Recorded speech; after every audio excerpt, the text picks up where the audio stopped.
Welcome to the Up Podcast, raw real talk on everything young parenting.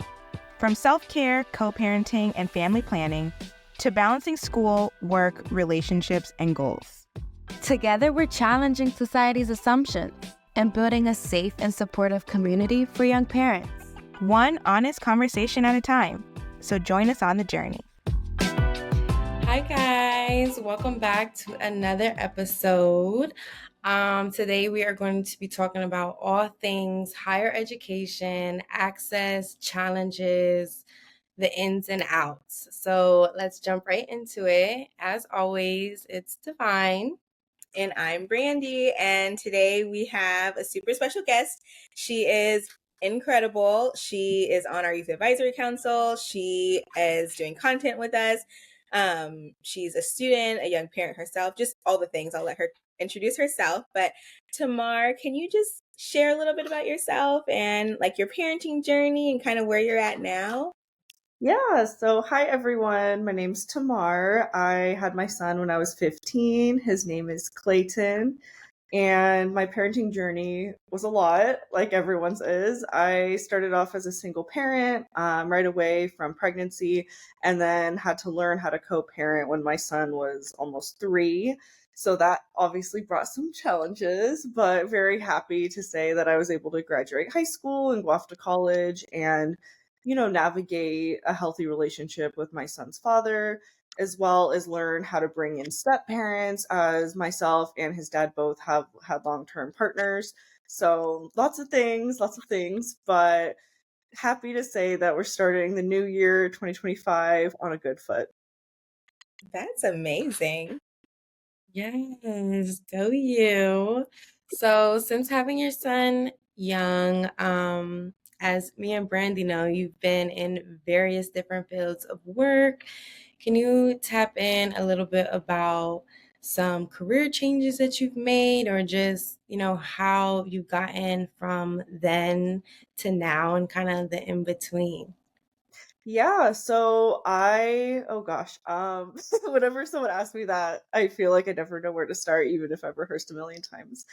I didn't really have a dream job, I would say. I kind of was just, make ends meet, living on like survival mode, like my whole life, even before I became a mom. And I'd say having my son definitely motivated me to start exploring. I never thought about college, and I wasn't hanging out with the right groups of people at the time, so they didn't really talk about college. I had a single dad who also didn't go and didn't talk about it.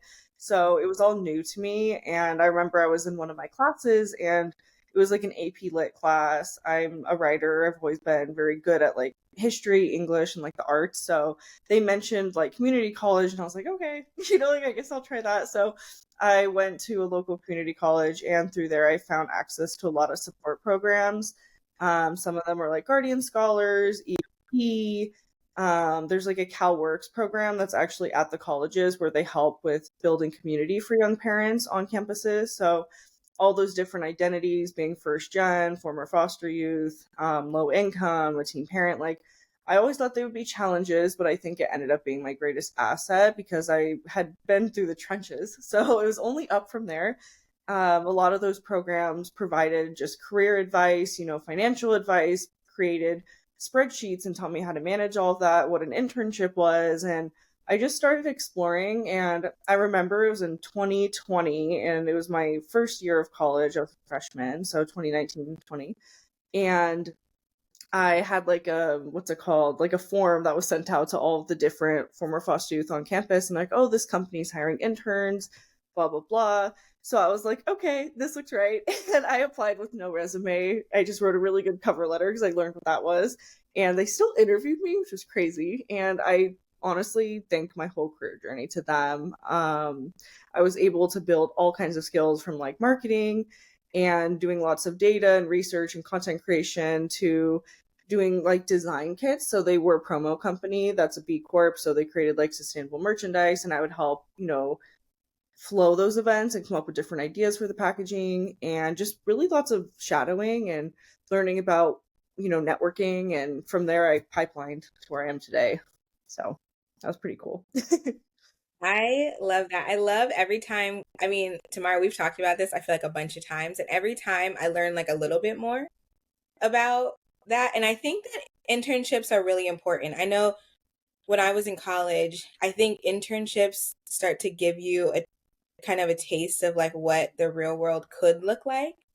I know I remember doing it like a sports medicine internship when I was at UCLA, and I loved that because I like loved football. So then I got to work with football, and I got to like work with tennis and rowing and all these different things. And then I realized after I had my daughter like in college, I realized I was like, I actually cannot sustain that life. Like that is not the life I want to live. I don't want to be here at the crack of dawn and here all night. And so I think internships are so important for that because you get to like try a bunch of things that maybe I know you talk about like being in the entertainment industry, and that may or may not be something that you do long term, but it was something that was so pivotal in that portion of your life.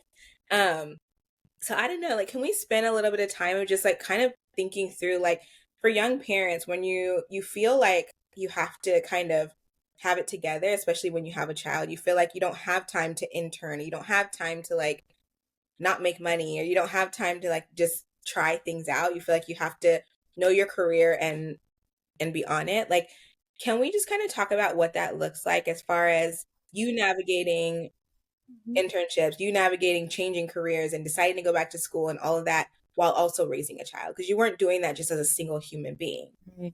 Yeah, I would say honestly, I think all of it to my education. If it wasn't for that, I wouldn't be able to do anything I've done. Solely because, like I said, like I had a single dad, so it's literally just me and him. My family isn't, supportive in like helping out aspect. So it was just me and him, still is, and then his father, lives out of state, so he's not around either.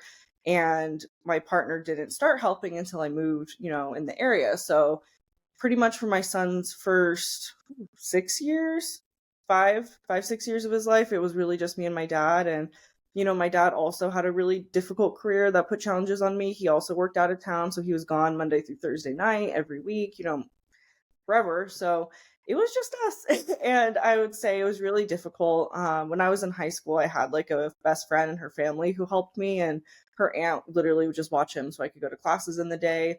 And then when I went to college, the colleges are the places that provided free daycare. I would get financial aid, so that would cover living expenses and all these internships too. They're always paid, like the more competitive they are, but the ones that are unpaid, these different community groups that help people from my background, they would create stipends, so we'd be making at least minimum wage, sometimes a little above. So I didn't have to work like quote unquote some dead end job because I was able to have those resources. And like a lot of campuses too, which this influenced like where I went to school, like they provide like affordable housing and or free housing even for student parents. So and there's like grocery cards and Target cards. So it just depends. Like I feel like where you find the resources. And I didn't get any of those until I went to school, and because of that I was able to do all the things I've done. um and I would say I ended up in the entertainment industry because of these programs. I started joining, from the original ones, expanding into more like niche ones, like career development, pipeline programs, like with DEI initiatives. And they would partner with different companies. And I remember one of them, they were partnered with a lot of entertainment organizations because they're based out of LA. So that, kind of sparked my interest. I was like, oh, I like, entertainment. So that's why I was like, oh, I want to explore that. It seems interesting. That's truly like the mindset I had going into it. And I didn't realize like how far deep I would get. And I would say the reason why I got that too was just by showing initiative and showing up. I remember, this is the story I tell people of like how I broke in, like aside from my parents, but it was my parenting journey that made me stand out. I was living in San Diego and I was going to the Universal lot for like a recruitment event.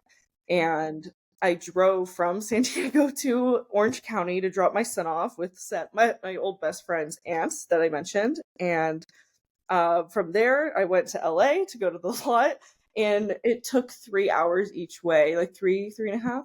So I walk in and I was like, yeah, I just came from San Diego, dropped my son off, and now I'm here. And I flat out I told the recruiter that, and he thought I just showed, drive, initiative, dedication, all the things. So he pushed forward my application that semester. So if it wasn't for just having that experience and like that background, I don't think I would have ever stood out in general amongst all the different people. And to today, I've had like 10 internships at very reputable companies, and lots in entertainment. I'd say in advocacy is my main focus in my career. And this past summer, I had like a dual offer returning to Universal, and it was really exciting. And I remember just thinking like, wow. And I ended up getting nominated for this program called Academy Gold Rising, which is, through the Oscars. And they basically, the different studios and production companies, they select 1 to 2 individuals from each partner and give them like a pipeline career program to help people from these backgrounds who wouldn't otherwise have the experience or knowledge,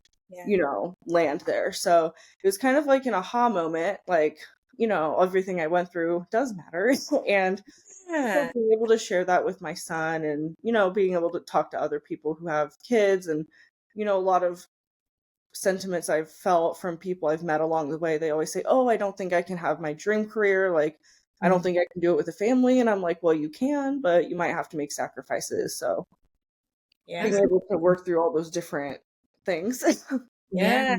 And that is hard to do. Like, it is not easy. But to start out, I just really want to commend you for really embracing young parenthood. I know we have similarities in having our children young. I was a former 16 and pregnant, and how you said like your son was your motivator. And that's kind of the same for me. Like, I always wanted to go to college. I didn't know exactly what for, but realistically, I don't really know how that would have went, how serious I would have took it. And so it's like, if it wasn't for my daughter in my phase, and like you said, in survival mode, I just felt like I didn't have a choice. And I think, like you said, like it can happen. It is possible. It's achievable. And like you are like a walking testimony. So like I'm just super proud of you. You're almost done. So it's super exciting. But again, like let's talk about like how not easy that is. And like, do you think within your time, like there was any like real major setbacks or just barriers where you almost gave up or was like, I don't know if I can do this?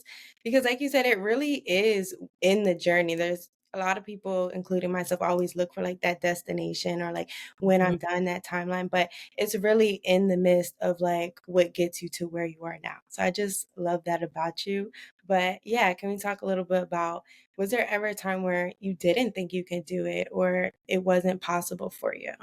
Yeah, I'd say like all the time. I currently just had one of my episodes like this past semester because I couldn't land an internship, and it was the first time that's ever happened, to be completely transparent. And I went from getting lots of offers, very high interview success ratio, to having like nothing.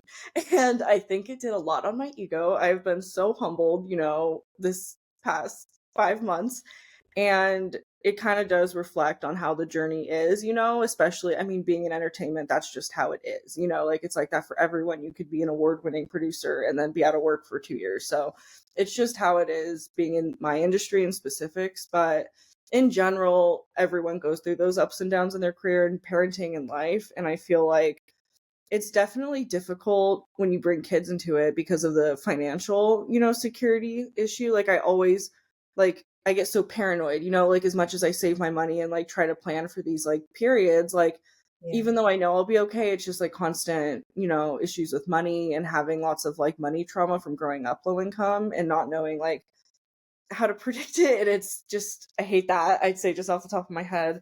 And then wanting to make sure like my son has everything, has the same opportunity that like I didn't have and that I now have.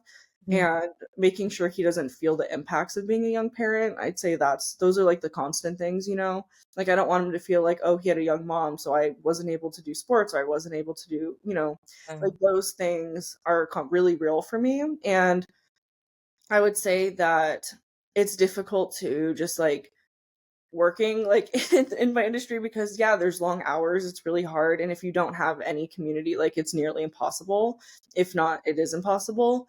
I've been lucky to work on teams that are very supportive, and like I said, like I moved to LA, my partner lives here, so he's been able to take on that 50-50 as like a stepfather role, which has been really amazing. But I think it's important for young parents to know that you have to have some community no matter what career you do, or if you're in school, or if you choose not to go to school. Like, it's just going to be so much harder, like, on your mental health and, like, your parenting, because then you're going to be burnt out and not want to play with your kid. And, like, kids at the, young ages, like, play is how they form relationships. So you won't be present, even if you're home all the time, like, you just won't be mentally present. And I think that also kind of ties into the work experience that I've had too. Like, if I'm not doing things for me, like, I won't be present at home. And, like, I need to have some sort of thing for me. And my job is that, because it's a creative job that, like, is an outlet for me. And something that I realized needed to change is, I remember just having lots of networking calls with different executives, and these people were in their, like, 40s and 50s, never having families, because they're working so much. But then I started to meet other people and they did have families, and just seeing the differences between the two, and lots of stigmas that are associated as just being a woman in the workplace, and people saying, like, society saying you can't do both. And I really just want to break that. I'd say that's why I've been back and forth about whether this is the right place for me, and it keeps pulling me back in. Every time I kind of leave it and try to do something new, something comes and says, no, you need to come back. So I think I'm meant to be there. That's, like, my journey, and being able to change the outcome of how people perceive just working women and motherhood and single parenting and all of that. Yes. Love. Help us all, Lord. Because, man, I feel like we always talk about not having it together. I love your vulnerability. I want just to take a second to appreciate your vulnerability, because it's hard to sometimes talk about, like, moments where we've been humbled, or moments when we've had to kind of change paths. Like, I don't know if either of y'all have ever dealt with this, but, like, I felt like growing up, I always said, I want to be a doctor. I wanted this, I wanted that. And so it was this, like, pipe dream, right? And my mom's a doctor, so she did it. She was a teen mom, all the things, right? So it's like, oh yes, you're just gonna follow in her footsteps. And then I didn't. And then one day I just woke up, was like, I don't want to be a doctor anymore. Like, that's not the life I want. That's good for you. That I need to be creative. I need to, like, live by the seat of my pants.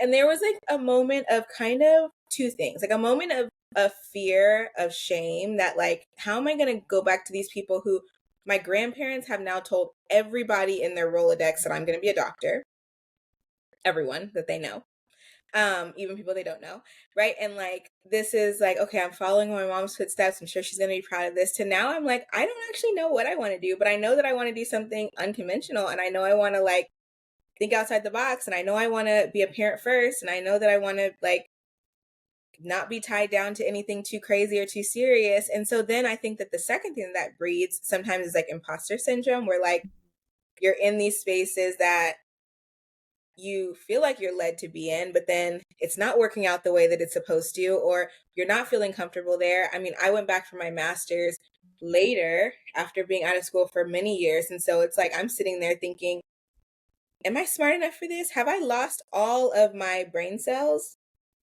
in the time that I graduated and now? Like, can I do this? And so I don't know, like, we can talk a little bit, dig into that a little bit, but, like, those moments when you were humbled, or those moments when things didn't work out, or when you weren't getting acceptances, like, did you feel some of that? Like, did you feel any sort of, like, imposter syndrome? Did you feel any sort of, like, questioning, why am I feel like I'm being brought back to this arena, but it's not working out the way that I think it should, you I know? would say, like, oh my gosh, I think a lot of my feelings have to do with just my mental health, and how I grew up. And I mean, trying to break those things, like, as a parent and, like, now as an adult, it's really interesting trying to form healthy relationships while parenting and do that at the same time. And I would say it's difficult because I wasn't taught a lot of things that other people were taught. And especially, like, just with, job rejections, things like that. Like, I remember not, like, feeling anything, but more just, like, because I have, like, a sensory issue. That's, like, a whole thing I need to go to therapy for. But, like, I know I was sad, and I was, just kind of low, or I'd say, like, my energy and all of that. And I kept thinking, like, what did I do wrong? Like, I did something wrong. And I kept blaming myself instead of, other people, like, kind of get it already. They're like, yeah, that's just how it is. Like, it's just how it goes. It's how the industry is. And I remember I just couldn't grasp that because I'm so competitive, and, like, I feel like I felt like I had been rejected personally, and I needed to take the personalization out of it because it was not personal. But whenever something I would get a no, usually at the right time I would get a yes, and it would kind of just ebb and flow. And I would say, like, I'm a huge advocate of, like, the universe throws things at you when they're supposed to be thrown at you. And I definitely needed, like, a break from working and, to spend time with my son right now and all of that. And it worked out great. And now I have, like, more hope for, like, next year, and those things wouldn't have happened. I probably would have taken the wrong opportunities if I would have, like, been desperate, or if they did say yes, I probably would have been even more burnt out than I already have been. So I would say, like, a huge thing when you're in those lows too is kind of realizing that everything's gonna give and take. Like, you're never gonna be able to be 100% at anything, but remembering that everyone's just a person, and, like, communication, building relationships, and being able to, share those things with people, with your kids, just being honest. That's how I go about it.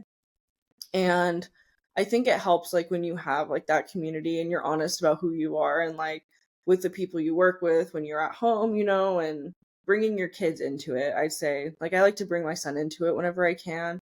And there are lots of perks to it, like being a part of, like, the academy. Like, I get to bring my son to a screening to go see a movie before it's released, where the Oscars happen for the year. So, like, things like that, that I get to do as, like, a young parent kind of make it worth it, I would say. And, like, I'd say the one thing that does get me through it, because I'm definitely a free spirit, is being able to, like, look for the future and know that the things I'm sacrificing now will benefit my son in the long run. Like, he's gonna have, like, nepotism through me. And, like, as terrible as that is, like, I, even in the challenges, I kind of have to grit through it. And for some reason, the universe wants me in this space. So finding the ways that I can make impact and not, like, sacrifice my soul. Yeah. Yes. No, please don't sell the soul. Not, like, literally, but, like, like, my mental health, all those things that make who you are. Like, it's just really, it's tiring, like, working 12-hour days and then coming home and, yeah, like, running off no sleep, especially being a student. Like, it's definitely more flexible when you're a student. It gets worse once you're, like, graduated and, like, you have less protection. But I would say, like I shared earlier, I've been running off of, like, 4 hours of sleep every night because of finals, and it's just, being able to, like, do what you can to stay healthy bodied and minded. Yes, I think that's so important. Just kind of like finding purpose in what you're doing, realizing that you're a human being and trying to give yourself grace, but also, being proud of yourself, knowing that, like, you are making the steps, you are taking all the changes and sacrifices to set you up for that successful life and the future that you want, knowing that your work is not going for granted, your sacrifice and your unfortunate sleepless nights, is not going to go for granted. I hope But so.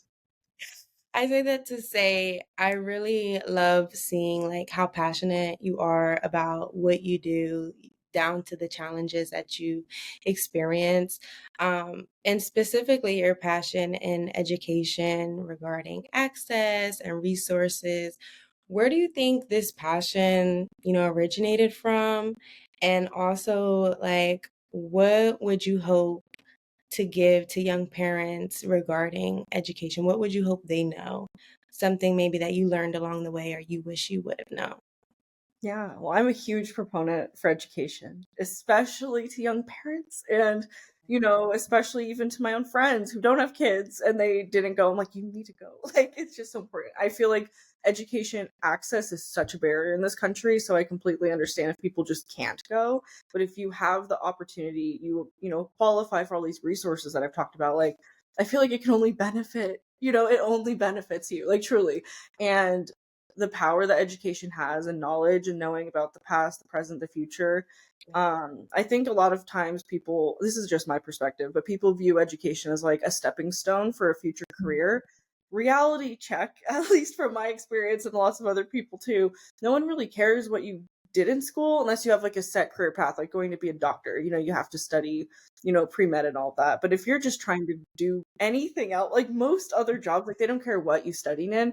And the reason why they want people just with degrees is because it teaches you how to critically think, it teaches you about the past, like history, how to write, like all those essential communication skills that there is a gap, in people who have a degree and people who don't. And I think that the empowerment that it gives you once you see that in yourself, like I know how to communicate my desires, I'm in healthier relationships now. I know how to take control of my finances, like all these different skills I learned through college. And for me too, like especially given just like political atmospheres, like being able to know what's happened in the past and make my own informed decisions, all those different things impact us as parents so much, from just the food our kids eat at school, to having access to apply for federal programs if you need them. And like they keep people uninformed intentionally, in my opinion. So I'm a huge proponent to helping people bridge that gap if I can. I would love one day to be an adjunct professor,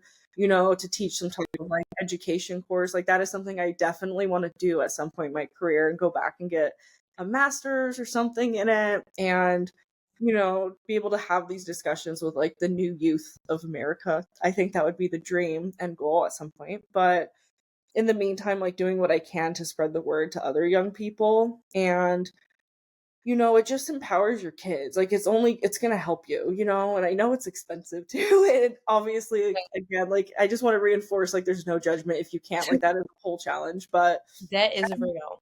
there's only 2% of young parents go to college. Like it's really low statistics, even lower if you come from different backgrounds. And for me, like I have a very cross cultural background. Like my dad's side, they were immigrants from Austria after World War II. So my dad's a first gen, and his siblings, they weren't born here. And then on my mom's side, I didn't grow up with her, but she's Native American and Persian. So she dealt with just a lot of stigma, being a woman of color and having this like diverse background from both sides. And my mom also dealing with like mental health challenges and issues with like having me and being a parent, and then going into foster care briefly and being raised by my dad, like all these different like layers added to my experience. And no one in both sides went to school, especially because it wasn't available to them. So I think I've always been interested in understanding the why behind things, because I always felt out of place as a kid. So once I had my own kid, I just had more questions, like, why are these things the way they are? How can I change that? So school and education just kind of like, it drew me in, because I'm a very curious, growth mindset person. So I always like to know as much as I can. I love that. I love that. I love that we're always like growing. I think that that's such a good thing. And I'm just going to be completely transparent. I've been going off script this entire day, and I feel like Divine is just going to get me because that's one question from the question bank. Because I just have all these ideas. And this one is not going to be any different, because I know in the past we've talked about just the idea of like, when you're in school, when you're in work and all of that, and you're also balancing time with your child, and you're balancing, he's in elementary now, right? And so, and like after school program, and then you're balancing like play dates and all the things. So can you just take us through a day in the life of Tamar? Yeah. You're navigating school. What does like homework time look like? What does like dinner time, like how do you balance it all?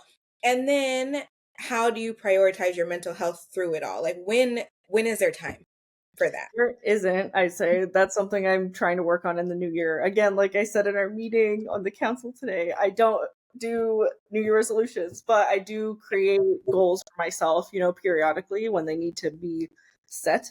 And it's caught up to me. I've definitely been living just on the brink of like making things work because I don't have a good schedule.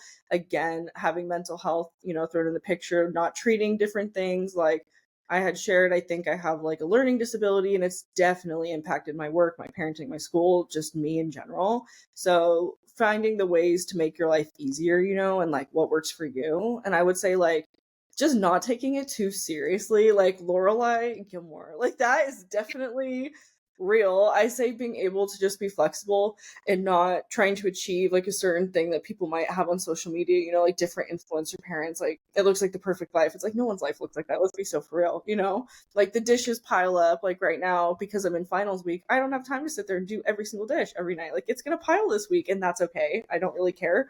And being able to just do things that work for you and your family. I'd say like a day in the life, it's always so different.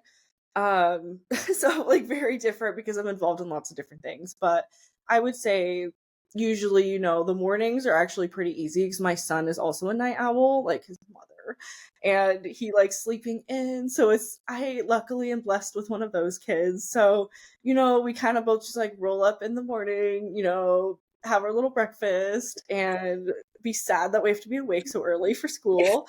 And, he'll go, and I say a lot of my classes, they're like blocked every day, which has been super helpful, which is another tip. Make sure you block your classes. That's the number one thing. So I only have like in-person classes a couple days a week.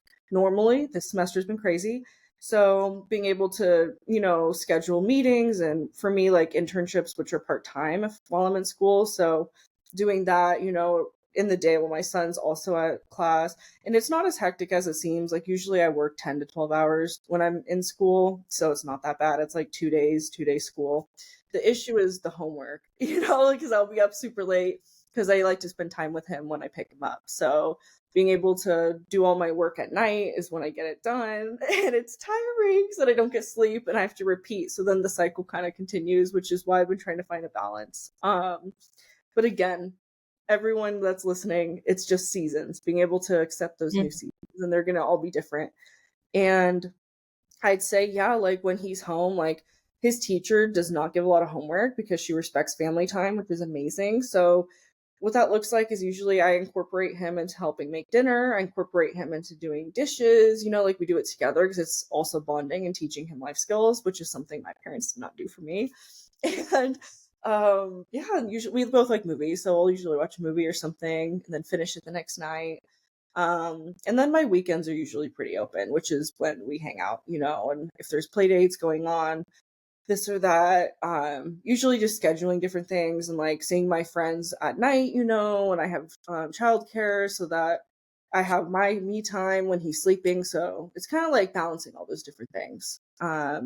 Yeah. And I would say one thing that's great is finding industries that work for you is like most entertainment, like company events are all at night. So he's usually asleep anyways. Like they'll be like 8 or 9 p.m. to like 11 or 12. So by that time, my partner's back from work and my son's in bed, and then I can go. So it kind of just like finding different things that like work for you. And like, yeah, I guess that's the best advice. The day in the life is pretty varies depending on what's going on that week. Yeah, which overwhelm, overstimulation, kind of like you said, every day starting over again, that is super exhausting, right? Like swallowing that reality. Um, can we talk about burnout for a second? Because I noticed you said you do put yourself in a lot of things, and then you involve your son, and you got the school and work, all of the things. How do you deal with burnout? And I know you briefly mentioned like trying to find time to do stuff for yourself, but realistically as a student there's deadlines. There is deadlines, and those deadlines are real. So like those days where you're feeling low, not only are the dishes piled up, you have all these assignments, and it's like how do you get out of that rut? Because that rut is also, keeping you from maybe being productive with your homework or just staring at it so you need a break. But then, how do you balance that burnout, but self time, but you have a deadline? What are some outlets or things that you can do in those times? Because I know that was a huge challenge for me in school because it's like you don't have a choice. You really don't. Completely honest, it looks like me, yeah, staring at my screen at my homework, just like hyper fixating on it, unable to. I have executive dysfunction like no other. It's terrible, and I've been taking supplements, doing all the things, and they're working. So we're healing a little bit, but I would say like I used to wear full glam makeup every day. I worked out all the time, like all the time. I was in really good shape after I gave birth, actually, which is foul because I'm in worse shape now than I was right after giving birth. And I would say those things gave, if I'm being honest. I wear makeup only when I go see my friends, like a couple times a month, maybe. I don't work out anymore, which is totally something I have to, it's one of my healthy goals that I have for myself. Um, yeah, like I used to when I was just a student and living off financial aid. I definitely like had more time, to like see friends, get lunches or coffees while my son was at school or in between classes. Like that's all done. Any free time I have, it's like I'm doing something for myself. So I think my friendships gave, my beauty gave, my health gave. So it's had its impact, which is why now I'm trying to scale things back and have, more balance. But oh, that's hard. I mean, what I do now, right now, I'm just getting by, if I'm being honest. But normally, what I try to do is do something that like makes me happy, like having a little bit of time to read a book, watch a movie, and just letting deadlines pass. If I'm being completely honest, like at some point, I just started communicating with all my professors and being like, "Look, this is my situation. I'm really burnt out and tired. Like, can I just not turn this in? Like, genuinely, or be like." Can I have an extension or this and that? And 9 out of 10 times they say, I literally don't care as long as it's quality and it's turned in before my deadline, doesn't bother me. And the same thing, honestly, in the working place too. Like if I just communicate, I'm having a hard week, like there's less flexibility, but you can still kind of work with people. Yeah. And for school, I just let things give. Like if I didn't have a kid, I'd probably be a 4.0 student, no questions asked. But because I have a kid, I'm like a 3.2 student. And those are different things that, some people aren't willing to give up. I know a lot of people are very studious and they want their A's. I'm willing to get B's and C's, if I'm being completely honest, because for me, like being with my son or work is more important sometimes than like turning things in. But I feel like finding ways to make up for your faults, like if you are a student, like being present in class, communicating with your professor, engaging in discussion, not being the kid that's like in the back not talking, for the entire semester. So like just finding different things to kind of weigh it out. That's how I manage the overload and burnout. And bleaching my hair. Okay. Yeah, that's why I bleach the hell out of my hair. I like getting my hair done. I always get my hair done every 8 weeks. I don't care. And I've been doing it, for years. And yeah, it's my little mental health day. I yabbed my hairdresser for 3 hours and we vibe, and then I see her again in 2 months. So that's a non-negotiable for me. I love it. I feel like we all need non-negotiables. Like I feel like I need to find mine because when y'all were talking about sleep, so funny story, I woke up in the middle of the night last night because I had a dream and it was actually a really scary dream. That's for another day. It was really scary. And it would require a trigger warning, so I'm not going to even talk about it. But I woke up and I was like, oh my God, I can't go back to sleep. Oh my God, I gotta go check on my daughter. Oh my God, all things. And I was like, wait, am I ever, like, she's a teenager now. Like, am I ever gonna sleep again? Clearly, they say when you have children, you'll never sleep. Like, it doesn't matter how old they are, you'll never sleep. So that made me think of that because I'm like, okay, 4 hours, that's a normal night for me because I feel like after you go to bed, now I need to have at least an hour to just like breathe. I need to watch the raunchy show that I wanted to watch that I didn't want you privy to. I need to like eat the ice cream, the last scoop of ice cream that I knew you would have wanted, but it's mine. So, like all the things need to happen at night. So I totally get not really sleeping. But okay, so this might be a little bit of a hard question. Because I recognize that like, when you're in school and you have the hustle and bustle and you're trying to like find your way and you're I like what you said when you said ask questions. I know that when I was in my master's program, there's no way I was getting to an 8 a.m. class and there just wasn't. And I was up front, like I'll get here by 8:15 to 8:20 every day. And they were like, totally fine. Like we know that carpool, it would require my child to be at school 30 minutes early for school. And that just wasn't going to happen. Or, shoot, when I graduated, I'm going to tell this really funny story. So when I graduated, my final for this one class had just got turned in, like a day before I walked the stage, and it was due like a week before that.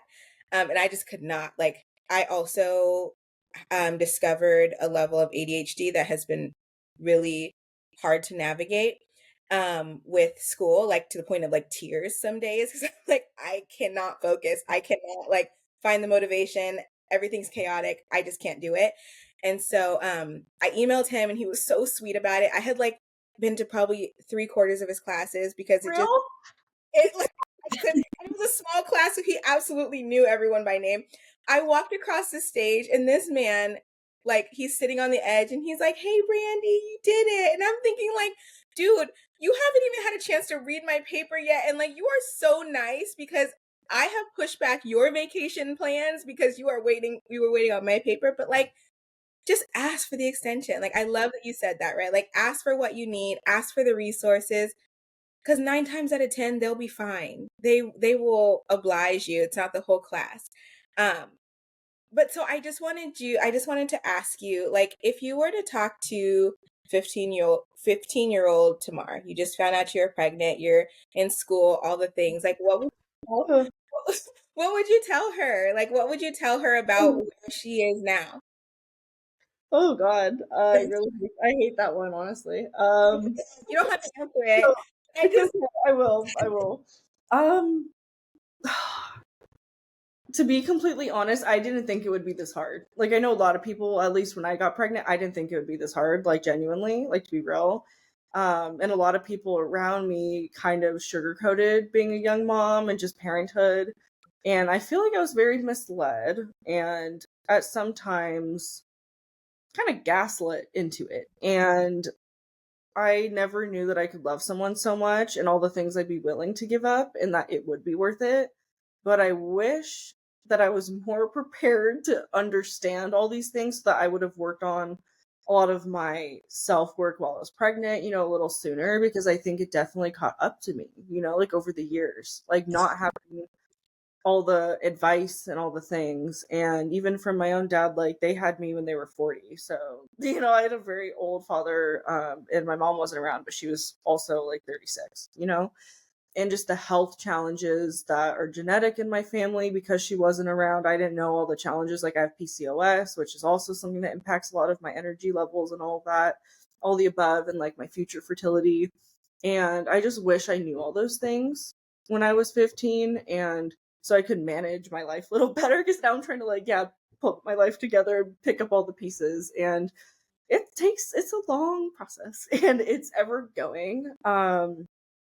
But I would want her to know that like you'll be okay, and that things do work out even if they're not what you expected, and that's okay. And sometimes it's even better, that you will find love and like friendships, and some things won't be in your life, some people won't be in your life, but that's okay. They probably wouldn't be in your life anyways. And anyone that doesn't stick around didn't matter because honestly, at the end of the day, like if they're not around for the hard stuff, they're not worth it to be around when things are good.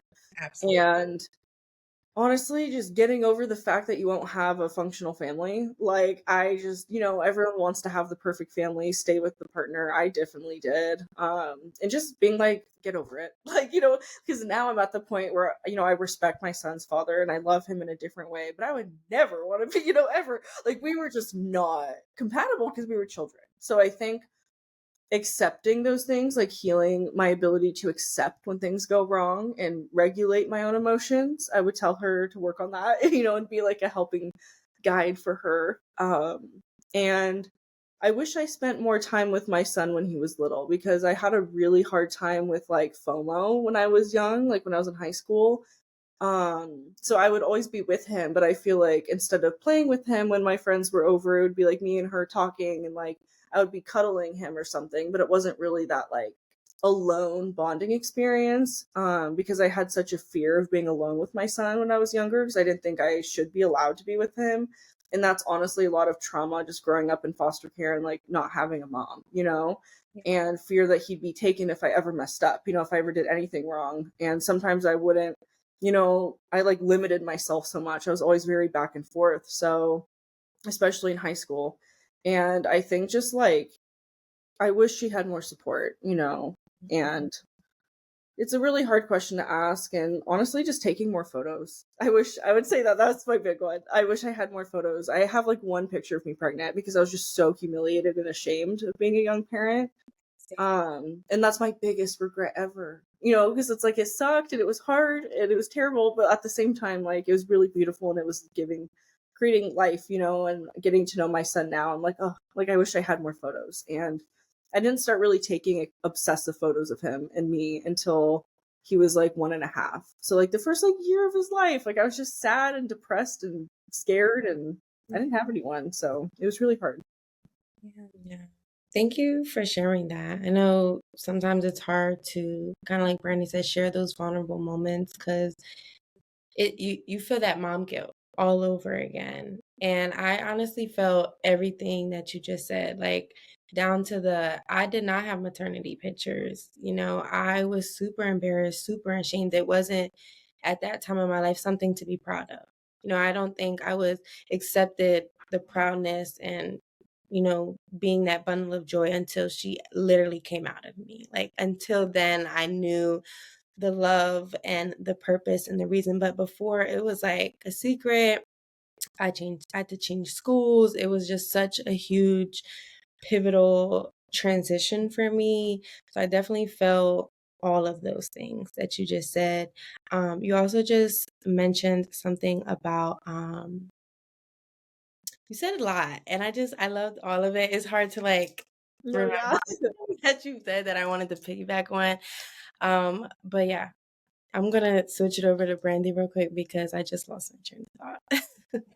Yeah, well, we can close it out. Like, let's just go around. Earlier you talked about you don't do New Year's resolutions, and I don't like that either. But can we just share, like, what are some goals? It could be short-term goals, it could be long-term goals, it could be academic, career, it could be parenting, whatever. Like, what are some goals that you have for the future? Yeah. I would say, like, to just never give up on myself because when I've been humbled, recently and hitting those really dark lows, I feel like when you become a parent, you just can't hit the darkest of lows because you have to care for someone else. So Yeah. he, without even realizing it, is like the reason why I don't hit as low as it can be. Like, if it wasn't for him, I don't want to think about it, to be completely honest. Yeah. And in those moments, like realizing that everything's going to be fine, like you've made it out of worse things. And, even tying it back to what the question you just asked me too about, like, what I tell my younger self, like, yeah, like believe in yourself, have hope that it will be fine. And you've come from worse things, like just having that mentality in everything. Like when bad things happen, it's for a reason, and trying to spin like a positive solution on it. And another one I have is like, don't have room for negative energy in your life. Like everyone, we don't have a lot of time. So, there's no room for having 50 friends that treat you terrible. Like spending time on having one or two that actually is a strong community for you, people you can rely on and want to grow with.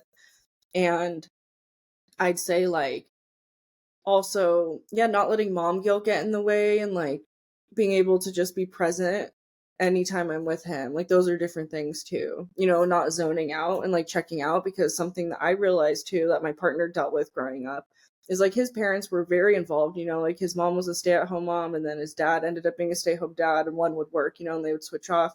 And he was saying how, like, for example, I don't want to say who, but like one of his parents was always checked out. Like they were home all the time, but they weren't like home. So Yeah. being able to acknowledge when that happens and, kind of pull myself back to reality, and yeah, like prioritizing what really matters in life. I know it sounds so cheesy, but I feel like just, yeah, doing the things that matter, like, um, and just letting some things give, like, and stop being so hard on myself and hard on my son, because I want him to do so good in his life. So Yeah. sometimes I can be a challenging mom, like I want him to do his best. And when he has a lot of self depreciation that he's gone through. And I know that definitely came from me, not even saying it to him, but saying it to my partner and him overhearing. And then I'm like, oh, like, you heard that, like me talking bad about myself, saying like, oh, I'm not good enough. They didn't want me, this and that. Yeah. And then he hears that, so then in turn he feels that way. So being able to recognize when you're having faults in your parenthood, for yourself, and just trying to do better like every day. So good. I love that. It sparked me on what I was going to say Oh, beforehand, which was just piggybacking off of just being intentional. I know you had mentioned like the first year and a half, like you didn't take pictures, you wish you'd had that bonding time, but also like giving yourself grace, like you were a student, like you were also still developing. And I felt that a lot. Like even to this day, there's so many things that I can't remember just being in surviving mode. So like I loved how like that was a goal for you, just being present, because now you can not dwell on it, but learn from it and being able to take things intentional, or like you said, bypassing a deadline and just being present, so that you can be the parent that you want to be. I love that. I just really quick, I wanted to add one last thing from my end that I thought of. So fun, just like a fun way to end this heavy conversation. I thought of a great parenting tactic whenever you're, anyone listening, their kids have like a tantrum or do something they shouldn't. Community service. So my son said a terrible word to me because he was mad that I said he couldn't have ice cream before bed. Insane. It was like 10 o'clock at night and it was just hectic. And he got so mad at me and, lashed out. And then, of course, he felt guilty, crawled out of bed like an hour later. I was like, I'm so sorry. I didn't mean it. I was just so mad. And I was like, it's okay, And I told him, I was like, you know what? Like when people, adults get in trouble, if it's bad, but not super bad, like they have to do community service. And I was like, okay, we're gonna do that. So my partner, he decorates this like old lady's Christmas tree every year, and she pays him like very minimal money, and he goes every year to do that. So I was like, okay, you're gonna go tomorrow, and you're not gonna get paid for it. You're gonna do it because you did something bad, so you need to give back to someone else. So he went and did this, and he learned such an amazing lesson from it. He literally came back and was like, yeah, like I can't believe like I helped someone, and and I was like, how do you think it made her feel? Teaching him empathy, all those different things. So he, learned a lot from it, and he found joy in it, and he turned like a negative thing into a positive. So community service is a great way for your older children, obviously if you're with them. But, one thing I thought of was like picking up trash at a park, stuff like that. And it teaches them something that helps. No, honestly, thank you. Like, if you haven't heard all of my episodes, like discipline, I'm having a big struggle with. There you go. It worked for me. Yeah. I swear. Oh man, because people look at me and be like, y'all about to get some pictures of Dynasty walk around with trash bags, okay? gloves too big for her hands. So funny. That's how he felt too. So I think that that's so hilarious. And I also love those nuggets of wisdom. We're always trying to drop gems because this parenting journey is like crazy and you cannot do it by yourself. So we all need to give each other ideas and tips and tricks. But I also just wanted to acknowledge that like the fact that your son got out of the bed and came and apologized to you speaks to you as a parent and how you have modeled for him. And I know that throughout this whole conversation, like you spoke about a lack of modeling and feeling like you didn't have certain things modeled for you. But I just want you to know, whether you know it for yourself or not, sometimes it's easy, sometimes it's better to hear it from someone else, but like you model for your son and he's an incredible human because of the parenting that you're doing, among other things, but that's a big portion of it. So I just want you to know that like, you're doing incredible. He's going to be incredible. And so we want to thank you for joining us today. We hope that you'll come back on again. We can talk about co-parenting. We can talk about all the things. Like, honestly, we could talk about like being young and trying to having friends with older parents who are our kids, all the things. Like, there's so many things we could talk about, right? It's crazy. Yes, let's do it. Let's get it on the books. But until next time, you all, we will see you on the flip side. Bye, everyone. Bye. If you enjoyed the Up podcast, please subscribe, share, and leave a comment. And visit youngunitedparents.org for the information, community, and resources young moms and dads need to thrive.